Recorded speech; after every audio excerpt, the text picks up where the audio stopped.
Talkopolis, the social media TV network for your city. Hey guys, welcome back. Did you miss us? Brad Hopkins, Maurice Patton. We are Players Prep, and we're at one of our phenomenal sponsors, Music City Customs. This is where you go to get all the accessories put on your car. When you want a cool looking car, you got to stop here first in Cool Springs. We got a great game to talk about today. McGavock, Overton, round 2. Just 2 weeks ago, these two played each other, right? Exactly. McGavock got him. Overton won that game. McGavock had come into it pretty hot. Overton's been hotter here down the stretch. I think they've won maybe 5 in a row, the last 4, last 5, something like that. But they've really come into the playoffs on a roll, and they've got McGavock again, who finished up 8-2. Big one. Absolutely. And you know what? Rather than hear it from he and I, we're going to hear it from straight from the horse's mouth. We're going to catch up to Jay Gore from McGavock High School. We're also going to catch up with Steve Williams from Overton. We'll get a conversation with both those guys, because if it's a great game, we've got to hear it from the horse's mouth. Welcome back. Our journey begins right here at McGavock, and we're talking with the head coach of the Raiders, Jay Gore himself. Man, you got a pretty big ball game coming up, but November football, what does that mean to your team? November football, playoff atmosphere. Tell us about it. Well, I mean, for most teams, that's what you play for. You know, we have not had a huge November history here at McGavock, and so our kids are not fully engulfed in that whole idea, but they know you start in the winter, you start lifting, you go through spring practice, you go through summer, and the idea is we want to be playing in November.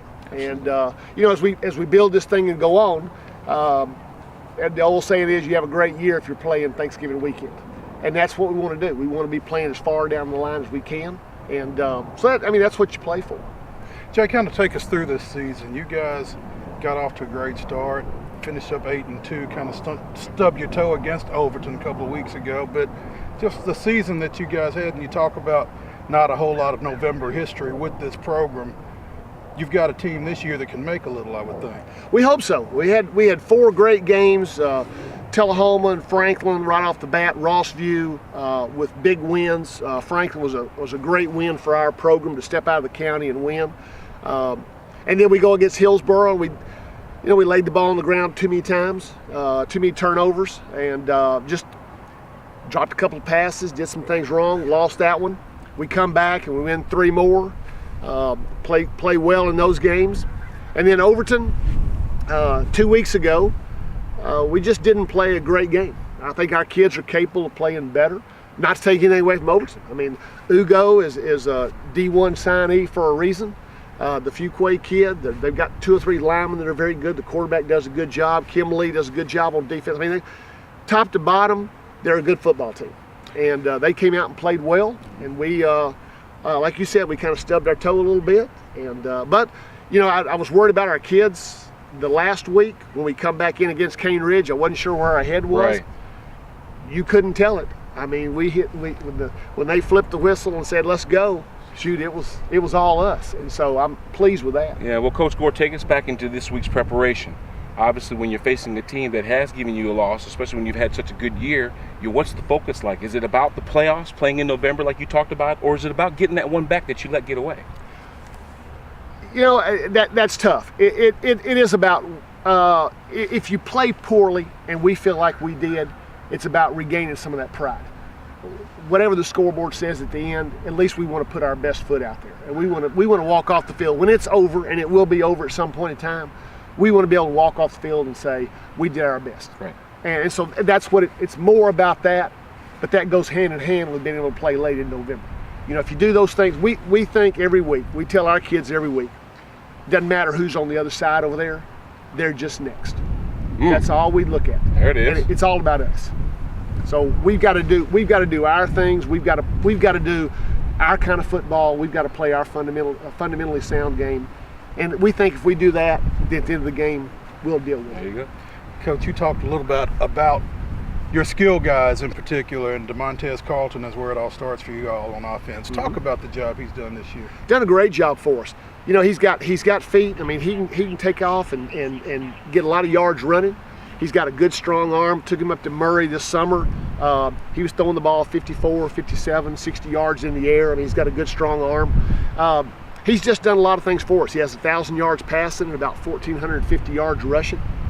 And you know, when he reads the option, it's tough to stop. And then when you throw the third option in there, that he has the ability to throw the ball as well, he's tough. Any other kids you want to tell us about for your program? Well, Chris, we've got Chris Claybrooks is probably our star. Sure. We put him at tailback, we put him at slot, we move him a lot of places. We've got 3 linebackers that we feel extremely good about. Walter Holmes, Chase Whetstone, Matt Turner, all have done a great job for us. Our DBs are young, but they're doing a great job for us. Our offensive line, I try to throw them a bone every once in a while. We had about 2,400, I think over the year we had 2,470 yards rushing.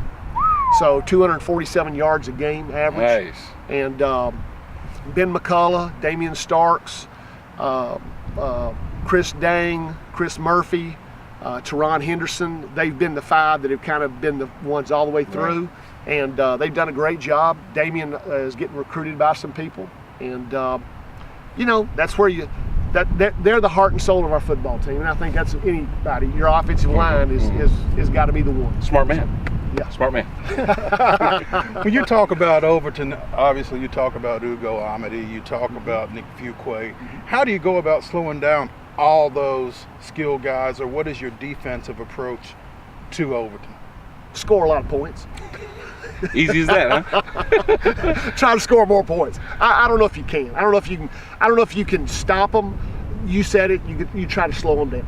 You try to put some people out there to make them do some things they're not used to doing. They're uncomfortable with. They're both great athletes. And the quarterback, when you stop the 2 of them, the quarterback can beat you. So they just do a great job. Steve does a great job with them over there. His coaching staff does a great job. And we're happy to have a chance to play, happy to be in the playoffs, and just extend it for our seniors. We keep telling them it's going to end sometime. You don't know when. So go out there and just have a great time together. You'll have something 5-10 years from now to talk about. 8-2, nobody can take that away from you. But let's go out and enjoy our playoffs. 8-2, Coach, and we are right here at McGavock High School, the site of a lot of winning. And they say, Coach, that if you have one more point than your opponent, when the bell tolls, you win the game. That's exactly right. Good luck this week coming up against Overton. Thank you very much. Thank you. Hey, let me remind you guys about our great sponsorship. We are brought to you by Global Motorsport. Go to globalmotorsportinc.com. Find out all the 5 locations that they have over town. Search their inventory. If you're looking for a car, truck, SUV, you name it, they've got it. Just stop in and see them today. Tell them that B-Hop and Mo sent you in there. Maurice, we got to head on downtown to the other side of town to get the other part of this perspective, right? Got to get across town. Absolutely. So anyway, hey, stick around. Players Prep, we'll be right back. Larry Thorne is joining us from Global Motorsport. Larry, now it starts with you. You've got the great inventory, the cool cars. Then they bring them over here. But the selection that you have on lots all over town. Do you handpick these cars yourself? We do. Okay. We do. We have a couple of guys. That's what they do all day, every day. Narrow it down to just a few, and then at the end of the day, we wind up with about 250 or 300 to choose from. Ladies and gentlemen, we are back. Players Prep is the show. My name's Brad Hopkins. That, of course, is Maurice Patton. And as advertised, Coach Steve Williams of the Overton Bobcats is joining us. Part 2 of the discussion, McGavock, Overton. Now let's go back to August real quick, Coach. It seems like just yesterday that you guys were getting ready for camps and lifting weights and the sweat, and now you're here in November. Just talk about that journey so far. Well, it did seem like it was just yesterday. There's a lot of transition, new coaching staff, and players getting used to us. And our goal back then was to make the playoffs, and we have reached that. We had some tough roads early. We lost some tough games and had a lot of key injuries early. But right now, I think our kids have bounced back, and we're right where we want to be right now. And you say that, Steve, you're right where you want to be. This is when you want to be playing your best ball, obviously, as you head into the playoffs and get ready to make a run. But what's been the difference for you guys here down the stretch? I think health. We early on in the year, we got beat up pretty good, lost a lot of key linemen. They're all back now, and I think that's the biggest thing. And then it's confidence. We've started winning some ball games and started doing things the right way. And right now, we're on a 4-game winning streak, and our kids are really believing what we're doing. Talk about that a little bit more. You talked about the struggles that you had in the beginning of the season. You lose the first 2 ball games, you win one, then you lose another one.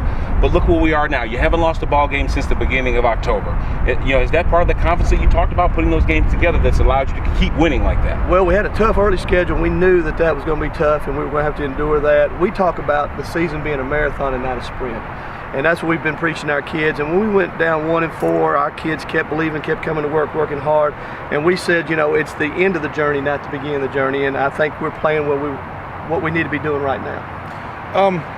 When you've got guys like Ugo Amadi, Kimley North, Nick Fuqua, who transfers in here from Cane Ridge, the skill guys that you guys have got, I think people expected more out of y'all early on. You feel like you've finally gotten maybe everybody on the same page offensively? Yeah, and I think that goes to me. I was trying to figure out where they fit and all that, and I'll take responsibility for our slow start because we were trying to figure out how to get the ball to all these guys and do all this, and it was really difficult.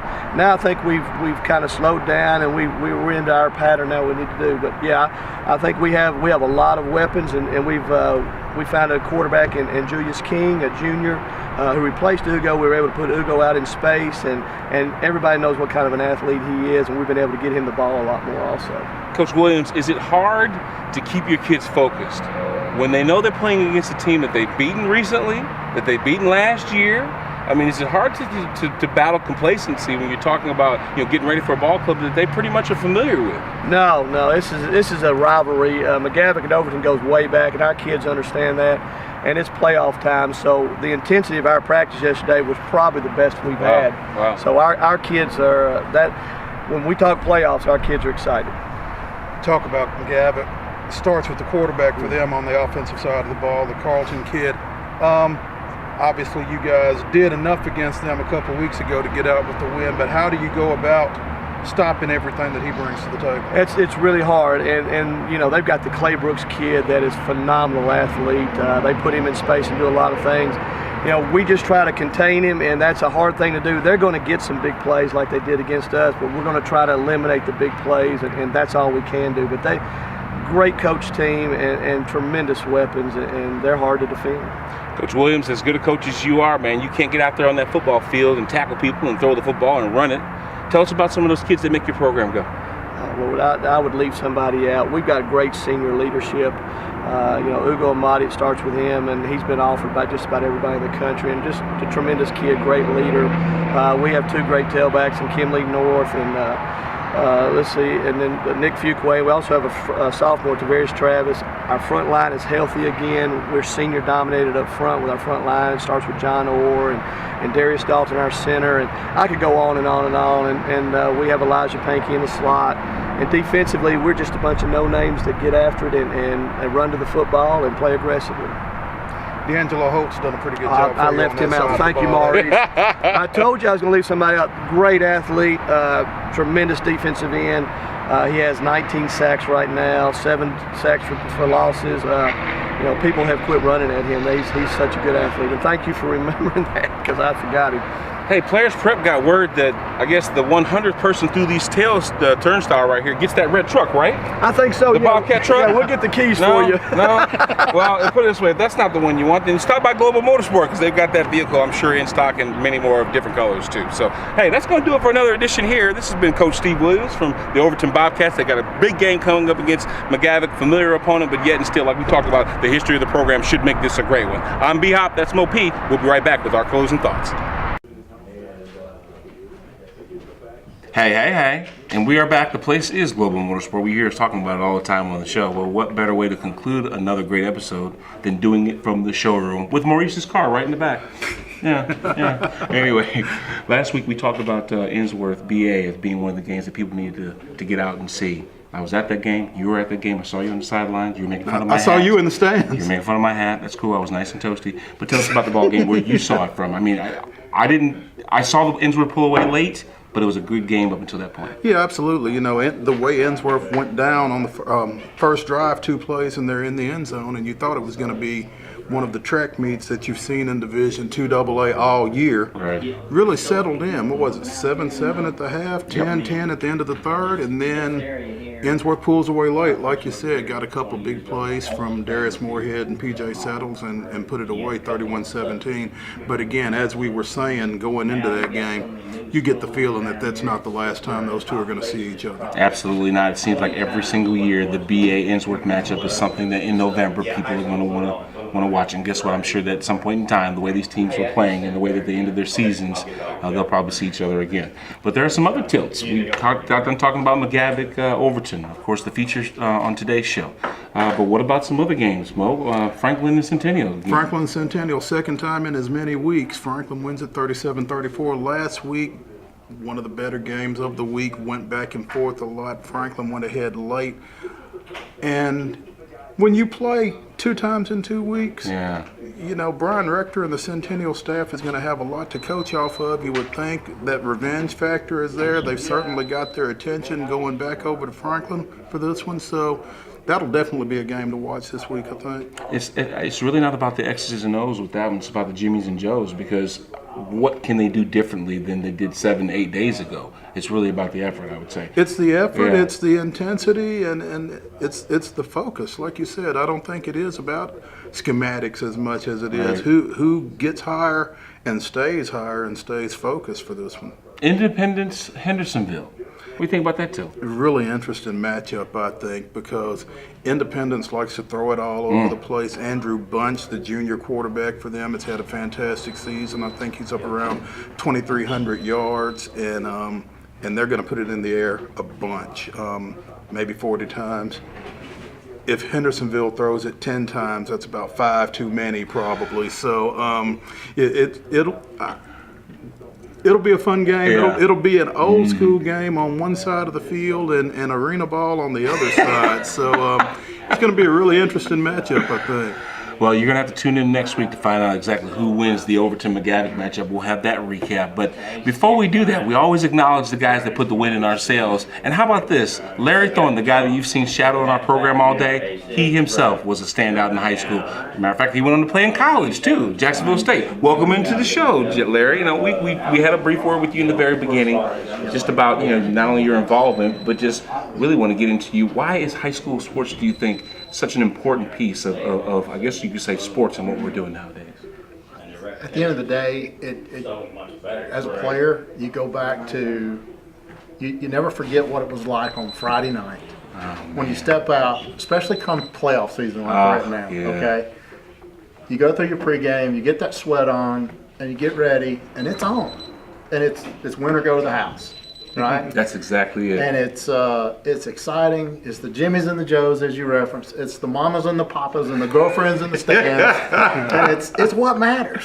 You know, as a sponsor of what you guys are doing, we're excited to see it evolve and to listen to the coaches earlier today. You see everybody, the intensity level really cranks up, you know. And we love local sports. As a parent, you know, some of our folks here at Global are parents of kids and local sports, and it's what it's all about. It's the Saturday morning paper. What happened on Friday night, right? Yeah, exactly. You know, it's like every kid in metro area waking up it's what happened. To see what the stats are, see if their name's in the paper or on some sort of .com somewhere. You're right about that. How many tackles? How many scores? And what happened with your friend from church's son? Exactly. You know, exactly. It brings on a whole different meaning in the community.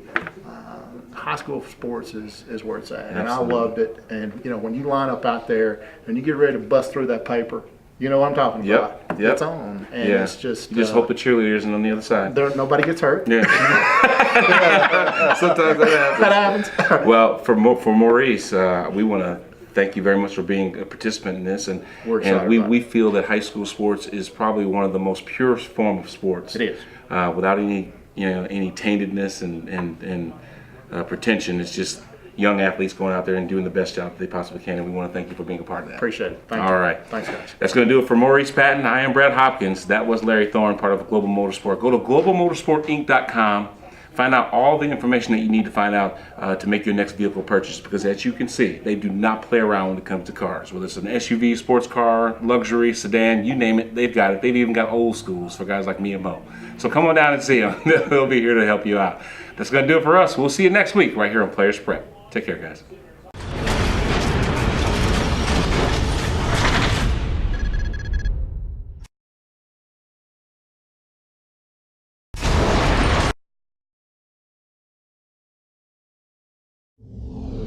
Talkopolis, the social media TV network for your city.